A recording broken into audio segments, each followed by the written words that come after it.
दालचिनीचा उपयोग मनी मॅग्नेट म्हणून कसा केला जातो याबद्दल मी बरेच व्हिडिओ टाकलेत. आता हा एक खूप चमत्कारी उपयोग मी तुमच्यासाठी घेऊन आले आहे. ते म्हणजे दालचिनीची पावडर ही तुम्ही महिन्याच्या 1 तारखेला किंवा 15 तारखेला उजव्या हातामध्ये घ्यायची आहे आणि ती दाराच्या बाहेर जाऊन उभं राहायचं आहे दाराकडे तोंड करून आणि म्हणायचे आहे की महिनाभर माझ्याकडे लक्ष्मी येत आहे अमुक अमुक संख्येमध्ये. मग तुम्ही असं म्हणायचं तुमची जी महिन्याची गरज आहे की मला 25,000 आले पाहिजे किंवा 50,000 रुपये आले पाहिजेत. तुमची ऐपत असेल त्या प्रमाणात तुम्ही अंक म्हणायचा आहे. जे तुम्ही व्हिज्युअलाइज कराल ती दालचिनी फुंकताना तेवढे पैसे तुम्हाला महिनाभर येत राहणार आहेत. तेवढे पैसे महिनाभरामध्ये तुमच्याकडे येणार आहेत.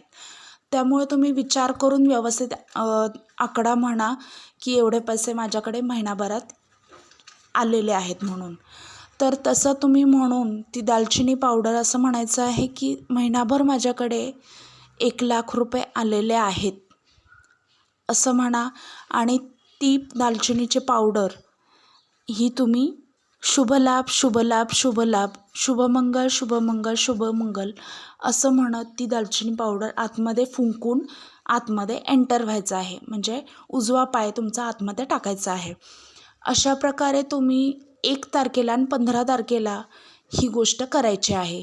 याने काय होईल, ती दालचिनी नाही तर तुम्ही ती लक्ष्मीला आकर्षित करण्यासाठी एक जादू तुम्ही घरामध्ये पसरवत आहात की ती दालचिनी पावडर जेव्हा तुम्ही आतमध्ये फुंकाल तेव्हा तुमची ती विश पूर्ण होण्याकडे तुमची वाटचाल चालू झालेली असेल. त्यामुळं हे तुम्ही अमावास्या पौर्णिमेला किंवा 1 तारीख 15 तारखेला ही गोष्ट करायची आहे. याने तुमच्याकडे महिनाभर लक्ष्मी आकर्षित होत राहील आणि महिनाभर तुम्हाला कुठलीही गोष्ट कमी पडणार नाही. तर ही नक्की करून पहा. एकदा केली तर परिणाम तर दिसेलच, पण एखाद्या महिन्यात तुम्ही नाही केली तर त्याचाही परिणाम तुम्हाला कळेल की हे मी बोलते आहे ते होतं आहे का नाही. ते नक्की करून पहा. श्री स्वामी समर्थ.